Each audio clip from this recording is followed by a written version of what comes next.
Je sais pas. Ça va? Ah, salut Gob, ça va? Je sais pas.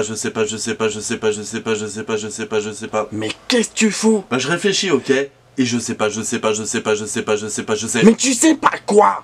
Pas. Bah je sais pas quelle vidéo sortir en première, c'est sur Green Day ou celle sur Sum 41?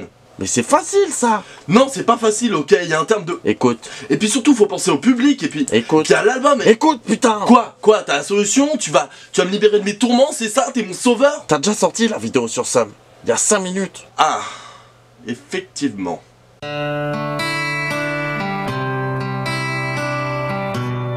Bonjour, bonsoir à tous et bienvenue dans Conseil. Aujourd'hui on va parler d'un des mastodontes du punk rock moderne, à savoir Green Day, leur dernier album en date, Revolution Radio. Cet album est sorti le 7 octobre 2016 sur notre petite planète, Comme t'habites? pas selon ta mère, et sur le label Reprise Record. Avant toute chose, et étant donné que je parle anglais aussi bien que je parle Klingon, on ne parlera malheureusement pas des paroles. Il est possible que je mette mon avis sur les paroles dans la description un jour, mais ce n'est pas sûr. On verra. Dans cette vidéo, nous allons donc nous concentrer uniquement sur la musique en elle-même. Et donc, qu'en ai-je pensé ? Ben c'est plutôt pas mal, mais je suis plutôt mitigé sur certains points. L'album est loin d'être mauvais en lui-même, au contraire il est même très bon, mais il y a quelques fautes de goût et quelques irrégularités dans les titres. Il y en a qui sont vraiment excellents et d'autres qui sont vraiment moyens, et malheureusement ben ça enlève le charme à l'album. Il y a des albums de Green Day qui sont beaucoup mieux, il y a un mélange entre des anciennes et des nouvelles sonorités qui est plutôt cool, il y a vraiment des sons qui sont vraiment ultra bons, mais comme je l'ai dit il y a même pas 5 secondes, c'est vraiment... l'irrégularité entre les bonnes musiques et les moins bonnes musiques qui enlève tout son charme à l'album. Et pour expliquer ce que je veux dire, un petit top des familles sur la musique de l'album. Numéro 12, Somewhere Now. Alors, cette musique a une intro et une guitare vraiment très belle. Mais le reste de la musique me laisse plutôt de marbre. Il n'y a rien de honteux, c'est loin d'être mauvais, mais ça me procure aucune émotion, que ce soit d'un point de vue sentimental ou d'un point de vue extériorisation de ce que je ressens, ou juste pour bouger en fait. C'est vraiment... c'est plat. C'était dommage, mais c'est comme ça. Numéro 11, Forever No. Alors c'est une musique vraiment sympa, entraînante, mais sans être transcendante malheureusement. C'est le genre de musique que je trouve ni bonne ni mauvaise, qui passe très bien en fond sonore. Quand elle passe, je me dis pas, oh non, pas encore celle-là, casse-toi. Mais quand je la vois sur mon MP3 ou sur mon portable ou que sais-je encore, je vais pas me dire, oh putain oui, il faut que je la mette. C'est quand elle passe, ben elle passe, et quand elle passe pas, ben je m'en bats les couilles. Numéro 10, Too Damned to Die. Alors cette musique a une intro vraiment sympa, décadente presque par moments et vraiment lancinante. J'aime beaucoup. Le reste de la musique n'a vraiment rien d'extraordinaire. Comme la précédente, ça se laisse écouter, mais sans non plus la rechercher dans la barre de recherche. Oui, on recherche dans une barre de recherche, logique. Il y a un arrière-goût dans ces musiques par moment, mais c'est pas grave en soi, c'est dynamique, c'est joyeux et ça s'écoute sans se prendre la tête. Numéro 9, Hot Class. Alors les 4 premières notes de cette musique qui transite avec le reste a vraiment un passage très brusque qui peut surprendre, qui peut choquer, mais moi je trouve pas ça inintéressant par rapport à la musique juste avant justement, qui était très dynamique.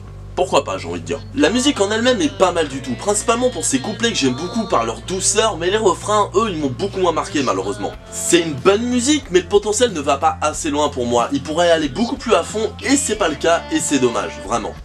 Parce que je l'aime bien. Numéro 8, Bothing of the Whole. C'est vraiment une musique assez entraînante et légère qui part dans un délire qui rappelle pas mal les premiers albums d'un côté. American Idiot? Oui, comme American Idiot, bien sûr. Ce côté American Idiot, parce qu'apparemment c'est le premier album de Green Day, donne vraiment un côté nostalgique qui fait chaud au cœur. Personnellement, c'est pas la période où j'ai connu Green Day parce que j'étais pas né. Mais ça donne vraiment un côté vraiment sympa à la musique, un côté joyeux, un côté léger, bonne humeur, sans prise de tête, bien les copains. Numéro 7, Still Breathing. Cette musique a une intro et des couplets chargés d'émotions qui se lâchent complètement dans le refrain. Alors c'est cool sur le papier, mais malheureusement le refrain ne suit pas assez. Les couplets sont vraiment super bons, sont vraiment super doux, ont vraiment leur atmosphère et les refrains ils vont pas assez loin, ils s'explosent pas assez, ils font pas un changement de ton assez radical ou en tout cas assez pertinent je trouve. Ça reste malgré tout une bonne musique malgré un refrain un peu trop timide comparé à des couplets qui sont vraiment excellents. Numéro 6, oula, numéro 6 donc, Youngblood. Cette musique est vraiment sympa, c'est pas la meilleure de Green Day, elle a pas un potentiel énorme, mais il y a une bonne rythmique qui donne envie de bouger la tête. Il y a rien d'explosif, il y a rien de ouf, mais ça reste très bon à écouter. C'est un morceau qui se prend pas la tête et qui arrive malgré tout à se démarquer, ce qui est plutôt pas mal. Ah oui d'ailleurs la vidéo elle est plutôt cool, c'est assez psyché, j'aime bien. Ça fait hippie, c'est cool. Numéro 5, Revolution Radio. Alors l'intro est vraiment très bonne, et malheureusement elle est un peu coupée par le couplet, lol. Mais c'est pas grave parce qu'au final on vient très vite dans la musique et on est prêt quand le refrain il arrive. Ce dernier est d'ailleurs très bon, joué avec force, détermination, on est dedans, surtout l'introduction du refrain qui est vraiment très bonne avec le mélange de sing et say. Oui, mais je parle pas très bien anglais mais même ça je le sais. Et c'est vraiment une très bonne idée. Je parle pas anglais encore une fois, mais même là j'ai compris à peu près les paroles. Et c'est vraiment des paroles qui ont l'air d'être vraiment cool. J'avais dit que je parlerais pas des paroles, mais je vous emmerde, je fais une exception, c'est ma vidéo, je fais ce que je veux.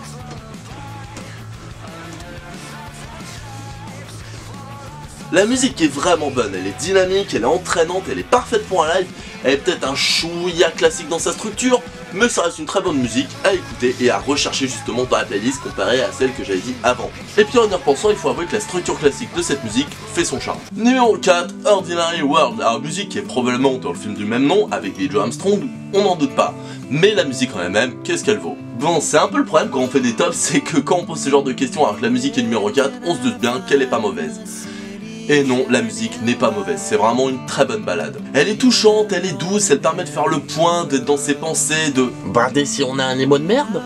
Ou alors d'essayer de comprendre quand on est en proie au doute, enfin bref, voilà. C'est la seule balade de l'album et pour moi une totale réussite et digne successeur de Golden Dance. Et oui, évidemment, on allait comparer les deux, faut pas être con non plus, hein. Les gens adorent comparer. Numéro 3, Troubled Time. L'ambiance est vraiment particulière dans cette musique qui alterne entre les moments d'une ambiance triste avec des moments glauques, presque lugubres parfois, selon les moments de la musique évidemment, et qui alterne dynamique avec douceur. C'est vraiment particulier comme ambiance. C'est un morceau vraiment nouveau dans l'univers de Green Day, même si parfois ça peut faire penser à d'une 20th Century Breakdown, effectivement, mais dans l'ensemble c'est vraiment quelque chose qu'on a rarement vu chez eux, et ça fait plaisir, vraiment. Cette musique n'est pas la mieux composée, cette musique n'est pas la mieux chantée, mais elle est totalement viscérale, on ressent clairement la musique, et c'est pour ça qu'elle est numéro 3. Numéro 2, Say Goodbye. Alors j'ai été totalement conquis dès la première note de la musique et le reste ne m'a pas déçu. Du refrain au couplet en passant par le solo, tout me parle. La rythmique du couplet est typiquement le genre de rythmique qui marche à fond sur moi. Et le refrain, bien qu'un cran en dessous selon moi, reste très bon. En gros, foncez, c'est de la bonne. Numéro 1, je suis obligé de faire cette blague pour cette musique. Bang bang. Excellente musique avec une intro, on se demande où ils vont aller, mais dès que ça part, on est dedans. Le refrain est une vraie bombe et le tout donne juste envie de faire un concert à pogoter ou à faire les cons avec ses potes. Ça donne envie d'un mélange subtil de bière, de foule, de sueur et de fun. Tout ce qu'on aime dans un concert quoi. La vidéo lyrique est vraiment bonne et même si c'est pas mauvais en soi, je suis vraiment pas fan du travail du fils de Billie Joe sur le clip. Je trouve ça plutôt quelconque en fait, c'est pas mauvais en soi, mais je trouve que les plans utilisés, les rapports d'échelle sont pas extrêmement bons, ça donne pas vraiment une bonne ambiance. Que ce soit une ambiance grandiose ou intimiste, c'est pas quelque chose qui m'a parlé en tout cas. Mais la musique en elle-même est vraiment bonne, que ce soit les couplets, que ce soit le refrain, quand ça explose, quand ça va, j'allais dire quand ça va lentement, mais non, ça va jamais lentement, et c'est ça qu'on aime. Loin derrière un American Idiot ou un 20th Century Breakdown en termes d'ambition, d'ampleur ou de construction de l'album, et pas du tout dans la lignée d'un Carplunk ou d'un Dookie en termes de punk rock pur, Revolution Radio est malgré tout un bon album, honnête, et qui s'écoute très bien. C'est pas l'album de l'année, mais il recèle malgré tout quelques perles en son sein. Dans les sorties des groupes phares des années 2000, je reste donc sur 14 Voices. Et d'ailleurs, en parlant de cet album, si vous aimez Sum 41, j'ai sorti une vidéo en même temps que celle-ci, comme sous-entendu dans l'intro. Et avant de partir, je tiens à remercier Green Day Paradise qui fait vraiment un travail énorme pour tout ce qui est news, traduction et tutti quanti sur tout ce qui concerne Green Day. Si vous aimez ce groupe et vous êtes une merde en anglais comme moi, et ben je vous conseille, foncez, c'est de la balle. Et voilà, ce conseil est terminé, j'espère qu'il vous aura plu. En attendant, si vous avez aimé ou pas, je vous invite à laisser vos avis dans les commentaires. Et si vous avez aimé, je vous invite à liker, partager et vous abonner à la chaîne. En attendant, passez une bonne journée, soirée, insérez votre espace-temps. Bon, et vu qu'on avait fait la même chose pour Sum 41,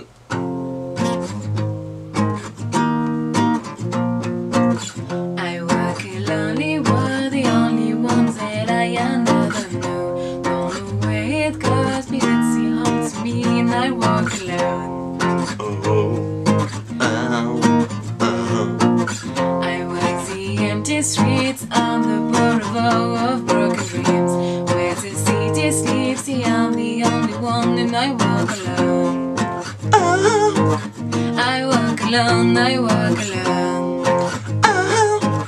I walk alone, I walk alone. My shadow, the only one that walks beside me.